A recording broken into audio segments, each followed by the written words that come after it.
Harpooning is a traditional method for catching large fish, and it's still used today by skilled fishermen. When a harpooner spots a fish, he or she lunges or shoots a long aluminum or wooden harpoon into the animal and hauls it aboard. Harpooners catch large open ocean swimmers such as bluefin tuna and swordfish. Harpooning is an environmentally responsible method of catching fish. Bycatch of unwanted marine life is not a concern because harpoon fishermen visually identify the species and size of the targeted fish before killing it. Hook and line fishermen use a pole, rod, and fishing line with one to several hooks. Handliners don't use a pole, they simply hold a line in their hand.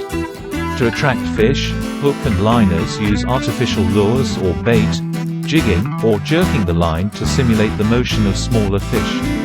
Sometimes they toss bait fish into the water to start a feeding frenzy among the fish. The catch is hauled in manually or with a mechanized reel. Hook and liners target a variety of fish, ranging from open ocean swimmers, like tuna and mahi-mahi, to bottom dwellers, like cod. Hook and lining is an environmentally responsible fishing method. Fishermen can quickly release unwanted catch from their hooks since lines are reeled in soon after a fish takes the bait. Fishermen have relied on harpoons for thousands of years. From early man to Native Americans to the famed whalers of Nantucket to the multi-million-dollar sport fishing machines of today, variations of a spear or harpoon have been used to take fish from the sea. Unless you are chasing an IGFA world record, which prohibits the use of a harpoon, you really don't need to use a flying gaff to take big fish. And if you know what you're doing, you will find that using a harpoon is much easier than a flyer. Harpoons help streamline the end-game process through increased range, accuracy and effectiveness. Harpoons are also easily stored and less likely to impale someone climbing up a tuna tower. Flyers, while effective in the hands of an experienced mate, can be dangerous and cumbersome when subduing a large game fish boat side. To get a good gaff shot, the mate needs to bring the fish closer to the boat. In many cases, the gaff man has to place the gaff above and beyond the fish and then pull toward himself to sink the gaff. This motion does not provide as much power as tossing a harpoon like a javelin, where you can really put your body weight behind the throw. For these reasons, the harpoon lets the mate reach a fish that would normally be out of gaff range with a more fluid striking motion. And the dart causes less damage to the fish's meat than a large flying gaff. Like anything, however, using a harpoon requires skill and know-how. Here are a few points to remember when it comes to harpoon rigging and execution. There are several ways to rig a harpoon, and like many things in the world of sport fishing, personal preference plays a large role. The first step is attaching the dart or lily line to the main line. For our harpoon mainline, we use 200 feet of 3/8 inch 3-strand line with spiced loops on each end, one loop to attach the dart line and the other for attaching an A1 tailor-made poly ball. We use a 4-foot section of 5/16 inch 3-strand line for the dart line, which connects the dart to the main line. Use a bowline knot to attach the dart line to the mainline loop and when attaching the dart itself. Once the dart is placed on the shank of the harpoon, we use electrical tape to secure the dart line to the shaft of the harpoon. This ensures that the dart stays on the end of the harpoon shank and won't fall off when being thrown. Some harpoons also feature a clip to the main line further down the handle. This clip can help you retrieve the harpoon quickly if you miss a fish. You will need to make some adjustments to the dart before go time. Darts usually come unsharpened, so you will need to put an edge on the sides of the dart. When sharpening the dart, only sharpen the top 1/3 of the tip to ensure penetration, but keep the dart from cutting itself loose once it's embedded in the fish. Darts can be rigged on cable, great for fighting the abrasion caused from the fish's skin, or 3-strand braided line.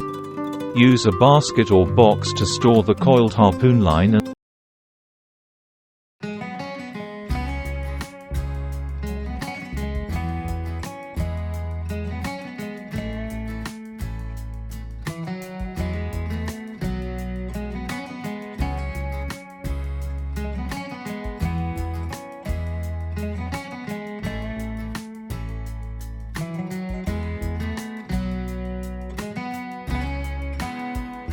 Americans eat more swordfish than any country in the world, with more than 85% of it imported from fisheries around the globe.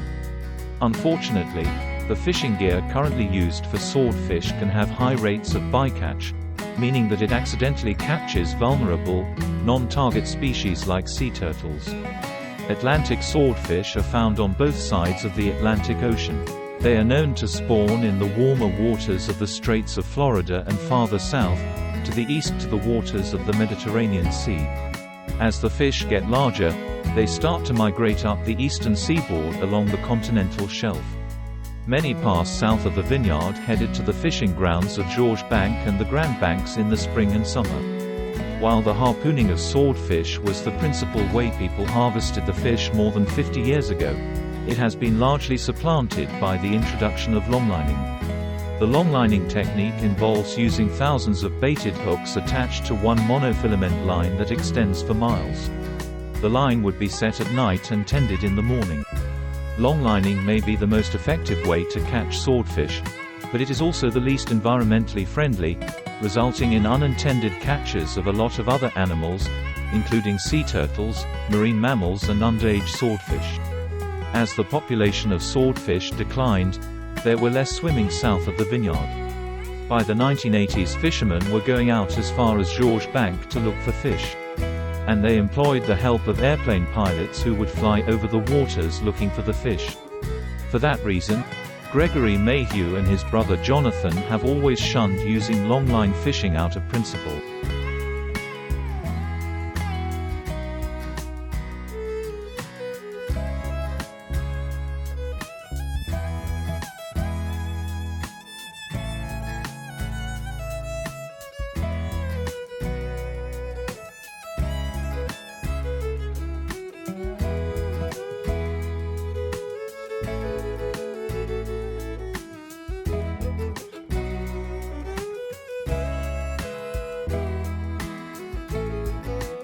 Although the harpoon fishery primarily targets swordfish, small quantities of sharks such as common thresher shark and shortfin mako shark are also landed by harpoon gear.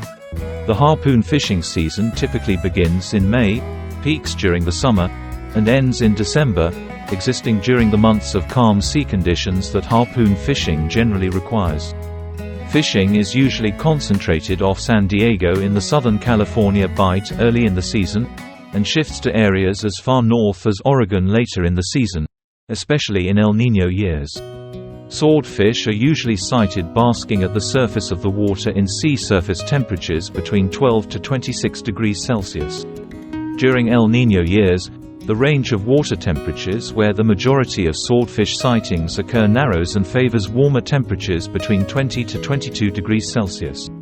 The use of harpoon gear is legal in California and Oregon, not in Washington, although effort does not often occur in Oregon. There are no specific characteristics for harpoon vessels in size or hold capacity, as the majority of harpoon effort is conducted opportunistically off fishing vessels using other gear types. Very few individuals solely fish with harpoon gear. When a fish is spotted at the surface, a 6 to 8 meters bow plank is positioned over the swordfish and the harpoon thrown from the end of the plank. The handheld harpoon consists of a 10 to 16 feet metal and/or wood pole attached to a 2-foot-long metal shank tipped with a 4-inch tethered bronze or iron dart. After harpooning, the handle is pulled free from the dart, and the main line, marker flag, and floats are thrown overboard, leaving the fish to tire itself out. After the fish is tired, which could take up to 2 hours of swimming with gear attached, the vessel returns to retrieve it. A non-restrictive state swordfish permit, federal HMS permit with a harpoon endorsement and federal logbook are required to participate in the harpoon fishery. There are no limits to the amount of swordfish that may be harpooned, or any landing restrictions. Aircraft may be used to directly assist a permittee in the taking of swordfish or other species legal to take with harpoon gear. These aircraft must have a current FAA registration and must be registered with the CDFW, and pilots must have a California commercial fishing license. The aircraft must display the letters SW on the underside of each wing in block Roman alphabet at least 24 inches high by 3 inches wide, black in color and on a white background.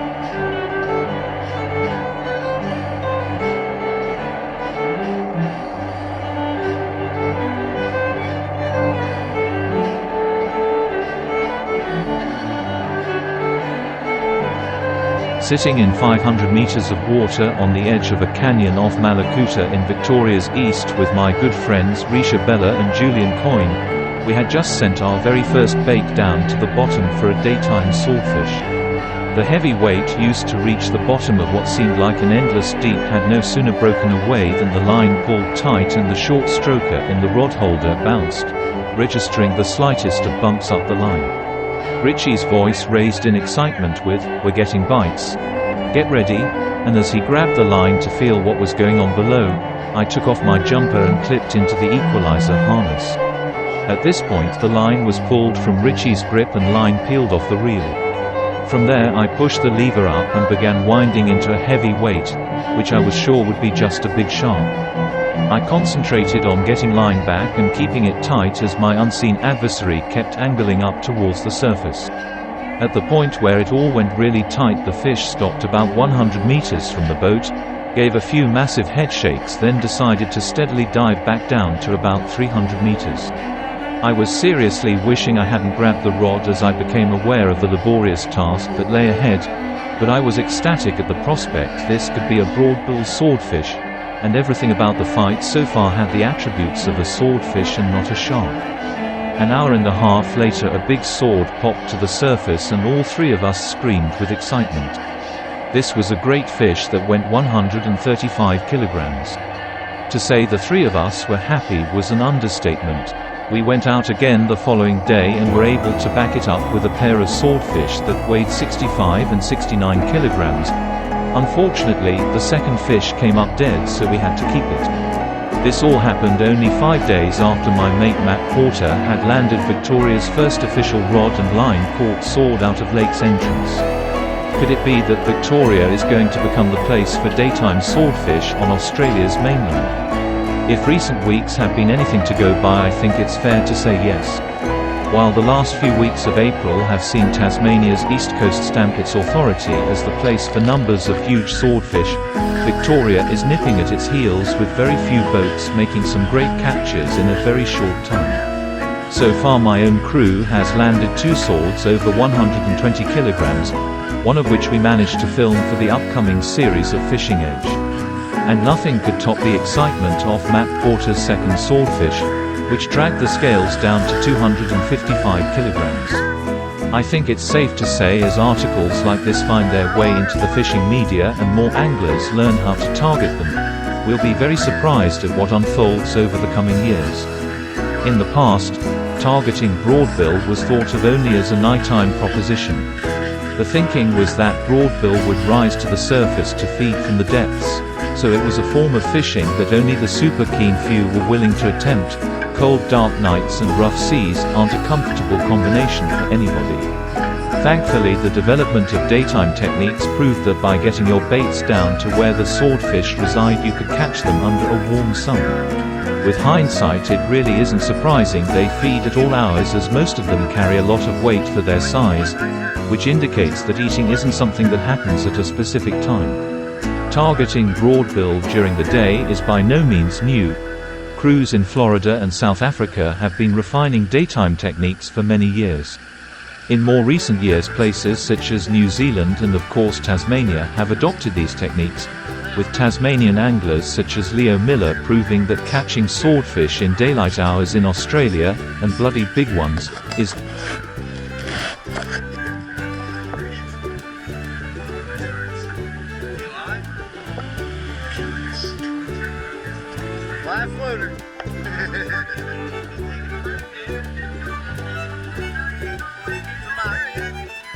the first thing you'll need when targeting swordfish is a good GPS to look at kinks, canyons and steep walls along the edge of the continental shelf. Areas that drop from roughly 350 meters to 550 meters have so far proved productive. The next step is a good sounder with a quality deep water transducer that will allow you to track the bottom and show up likely looking areas. This is really important, as while the charts on your GPS are a good guide, they are often not exactly as they show, so it can take some time spent sounding over a large area to get a more realistic reading of exactly what the bottom structure looks like. Once you've chosen the area, allow the boat to drift for a few minutes to work out where the conditions are going to take you. There is no point being on the edge of a good drop-off and sending the bait down only to drift at a different angle from what you thought.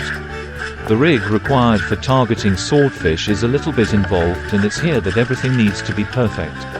It takes about 10 minutes to get the bait down to the bottom, so you don't want anything to go wrong, like a fouled or spinning bait or stuff breaking away from the rig on the way down.